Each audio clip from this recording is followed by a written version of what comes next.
नमस्कार, मैं हूं मनोज बनू। आप देख रहे हैं आंकड़े हमारे फैसला। आपके पश्चिम बंगाल में बाबरी मस्जिद का जो शोर है, योगी आदित्यनाथ के तेवर और हुमायूं कबीर की चुनौती सामने दिख रही है। बड़ा सवाल यह है कि क्या बंगाल चुनाव में वोटों का ध्रुवीकरण होगा। दरअसल पश्चिम बंगाल चुनाव के ऐलान से पहले कई ऐसे मुद्दे आ गए हैं जिनकी गूंज वोटिंग तक सुनाई देती रहेगी। एसआईआर, महिला हिंसा, बांग्लादेशी घुसपैठिए और मुर्शिदाबाद में बाबरी मस्जिद। टीएमसी से निष्कासन के बाद जनता अब तमाम मुद्दों पर होने वाली स्थिति में विधायक हुमायूं कबीर को भी गंभीरता से देख रही है, क्योंकि कुरान की तिलावत के साथ मुर्शिदाबाद में बाबरी मस्जिद का निर्माण कार्य शुरू हो गया है। 2 महीने पहले 6 दिसंबर को उन्होंने मस्जिद की नींव रखी थी और निर्माण कार्य शुरू कराया था। 11 बीघा में बनने वाली मस्जिद कब तक बनेगी यह स्पष्ट नहीं है, मगर इतना तय है कि कबीर ने मार्च अप्रैल में होने वाले पश्चिम बंगाल विधानसभा चुनाव के लिए पॉलिटिकल पिच तैयार कर दी है। 10 फरवरी को यूपी के मुख्यमंत्री योगी आदित्यनाथ ने पहला बाउंसर डाला और देश की सियासत गर्मा गई। हुमायूं कबीर के भी पलटकर चैलेंज करने की बात सामने आई। यानी कि यह तय है कि बाबरी मस्जिद की चर्चा विधानसभा चुनावों में होगी। योगी आदित्यनाथ के चुनावी भाषणों में इसे देखा जाएगा। मुख्यमंत्री योगी ने यूपी के बाराबंकी में यह कहा है कि रामद्रोहियों के लिए कोई जगह नहीं है। जो लोग बाबरी ढांचे का सपना देख रहे हैं तो उन्हें बता देना चाहते हैं कि कयामत तक का दिन कभी आने वाला नहीं है। बाबरी मस्जिद कयामत तक नहीं बन सकती। हिंदुस्तान में कायदे से रहना सीखो। फिर हुमायूं कबीर ने पलटवार करते हुए कहा कि ये ना तो लखनऊ है और ना ही उत्तर प्रदेश है, ये बंगाल है, ये मुर्शिदाबाद है। यहां मैं मस्जिद बनवाऊंगा। सवाल है कि आगे की सियासत क्या होगी। इन 2 बयानों के इर्द गिर्द होगी रिपोर्ट। देखिए। मुर्शिदाबाद की बाबरी मस्जिद में मचा बवाल। लखनऊ की सड़कों पर लगे विरोध के पोस्टर। हिंदू संगठनों ने दी मस्जिद गिराने की धमकी। मुस्लिम समुदाय निर्माण की जिद पर अड़ा। 300 करोड़ के बजट पर उठे सवाल। मामला सिर्फ एक इमारत का नहीं बल्कि उन जज्बातों का है जो दशकों तक देश की राजनीति को मत्ते रहे हैं। मुर्शिदाबाद में जिस बाबरी मस्जिद को बनाने की बात हो रही है उसे लेकर दावा है कि कोई सच्चा हिंदू इसका विरोध नहीं करेगा, लेकिन दूसरी तरफ लखनऊ से लेकर दिल्ली तक विरोध की आग सुलग रही है। क्या ये बंगाल चुनाव से पहले हिंदू मुस्लिम वोटों को बांटने की सोची समझी रणनीति है या फिर अदालती आदेश को दरकिनार करके भावनाओं से खेलने का नया खेल। इस मुद्दे पर सबसे कड़ा और बड़ा हमला केंद्र सरकार की ओर से आया। केंद्रीय मंत्री बीएल वर्मा ने इसे देश के इतिहास का कलंक बताया है। सर, मुर्शिदाबाद में फिर से बाबरी मस्जिद बनाई जा रही है। बाबरी ढांचे का कलंक जो 464 साल पुराना खड़ा था हिंदुस्तान की छाती पर, वो 6 दिसंबर 1992 को ढा दिया गया है। इसलिए मुझे लगता है कि अब इस प्रकार के लुटेरे और आक्रांता जो यहाँ पर आकर के बाबरी के नाम पर कुछ किए थे, अब यहाँ चलने वाला नहीं है और मुझे लगता है कि देश की जनता स्वीकार भी नहीं करेगी। बीएल वर्मा साहब, केंद्रीय मंत्री, जिनका कहना है कि बाबरी मस्जिद का ढांचा ढा दिया गया था और फिर से बाबरी मस्जिद खड़ी नहीं हो पाई। Sanjay Sharma, India news.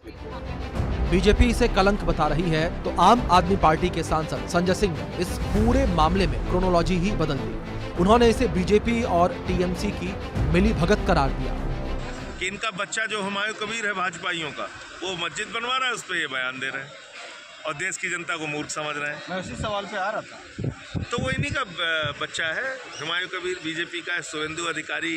ये मस्जिद बीजेपी बनवा रही है। लेकिन बीजेपी क्या नहीं, टीएमसी बनवा रही है। नहीं, मिला जुला खेल है बीजेपी का हुमायूं कबीर के साथ। बताओ, वो बंगाल में काम कर रहा है, बयान योगी जी कहा रहा है उत्तर प्रदेश से। इस देश की जनता को मूर्ख समझ रखा है आपने। अभी निकलेंगे गिरिराज सिंह, वो बयान देंगे, फिर बजरंग दल वाले देंगे, फिर विश्व हिंदू परिषद वाले देंगे, फिर हमारा 56 इंच जाएगा। 56 इंच कहेगा, एक ईंट नहीं रखने दूंगा, ऐसे कर दूंगा, वैसे मार दूंगा। चलेगा? देश मरता रहे बेरोजगारी में, क्या फर्क पड़ता है? महंगाई में डूबते रहो तुम लोग। करोड़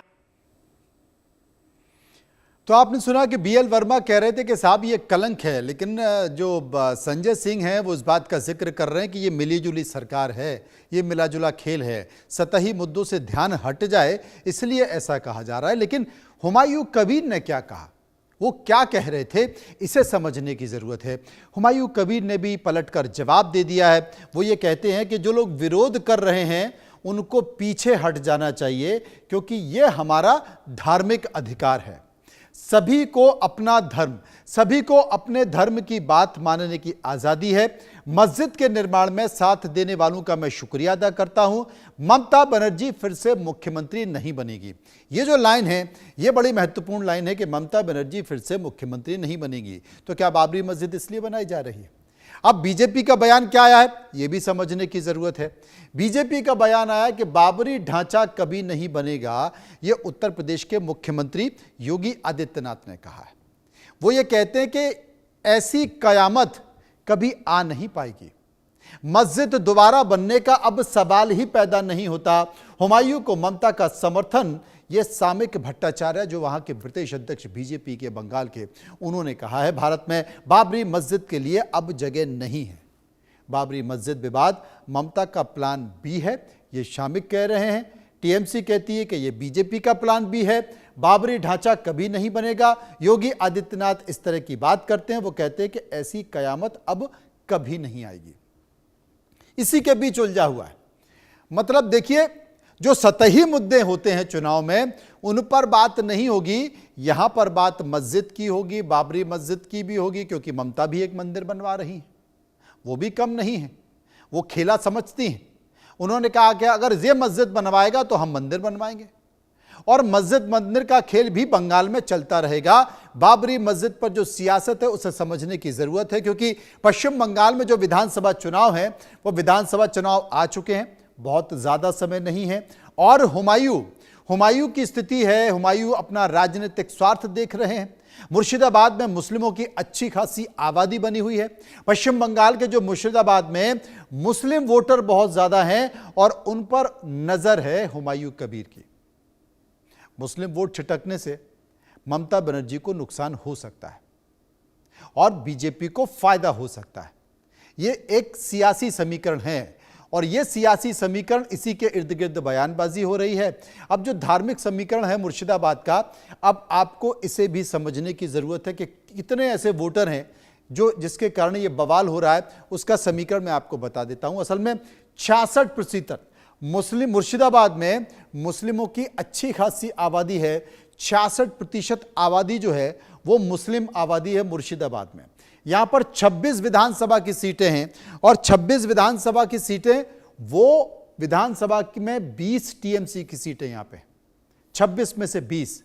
हुमायूं के जीतने पर टीएमसी को नुकसान हो सकता है। पश्चिम बंगाल में 294 विधानसभा की सीटें हैं, 135 सीटों पर उम्मीदवार उतारने की बात कर रहा है हुमायूं कबीर, 135 पर, जो कि मुस्लिम बाहुल्य हैं। और हुमायूं का ये लक्ष्य है कि मैं 90 सीटें जीतना चाहता हूं और 90 सीटें जीतकर वो ताकत दिखाना चाहते हैं। लेकिन 66% मुस्लिम आबादी जो मुर्शिदाबाद की है, अगर वहीं पर नुकसान कर दिया तो एक बड़ा डेंट टीएमसी को लग सकता है, क्योंकि मुर्शिदाबाद की 26 सीटें हैं, उनमें से 20 सीट अभी ममता बनर्जी के पास है। खेल मंदिर मस्जिद का है, बातें मंदिर मस्जिद की है, इशारा मंदिर मस्जिद का है, लेकिन असल में खेल राजनीति के तौर पर दे रहा है, क्योंकि 294 विधानसभा सीटों के इर्द गिर्द ये पूरी स्थिति बनी हुई है और उसी के आसपास घूम रहा है पूरा समीकरण। अब टीएमसी के नेता भी आरोप लगा रहे हैं कि आखिर साहब ये हुमायूं कबीर है कौन, जरा समझने की कोशिश कीजिए। हुमायूं कबीर भारतीय जनता पार्टी से चुनाव लड़ चुका है और चुनाव लड़कर वो भारतीय जनता पार्टी के साथ रह चुका है। अब ये बात की जा रही है कि साहब अचानक इसे क्या हो गया, क्योंकि सुप्रीम कोर्ट के आदेश के बाद तो ये विषय खत्म हो चुका था। फिर अचानक से बाबरी मस्जिद कैसे आ गई? बाबरी मस्जिद इसलिए आ गई क्योंकि बाबरी मस्जिद वोटों का ध्रुवीकरण कर सकती है। यकीन नहीं होता आपको? बंगाल के प्रदेश अध्यक्ष ने क्या कहा है, सुन लीजिए। हुमायूं कबीर कौन है? हुमायूं कबीर तृणमूल है, तृणमूल ही हुमायूं कबीर है, हुमायूं कबीर ही तृणमूल है। ये तृणमूल कांग्रेस का प्लान बी है। वो पीछे के दरवाजे से हुमायूं कबीर से कुछ मुसलमान के वोट लेकर सत्ता पे आना चाहते हैं। हुमायूं कबीर को मुख्यमंत्री बने। एक बार हमारा बांग्ला का बंटवारा हुआ था, पश्चिम बांग्ला बना, और उसका बाद वो बांग्लादेश बनते जा रहे हैं। पूरा राज्य में ऐसा माहौल बना रहे हैं, मिनी पाकिस्तान का माहौल। तो इसका खिलाफ सारा हिंदुस्तानी को एक होना चाहिए। जो बहुसंख्यक समाज है वो भी जागे, वो भी ये ठान लिया है जो ममता की सरकार को किसी भी हालत से वो विसर्जन देके रहे। रामद्रोहियों के लिए अब कोई जगह नहीं जो राम भक्तों पर गोली चला रहे थे, राम काज में बाधक थे, इन लोगों के लिए अब कोई जगह नहीं।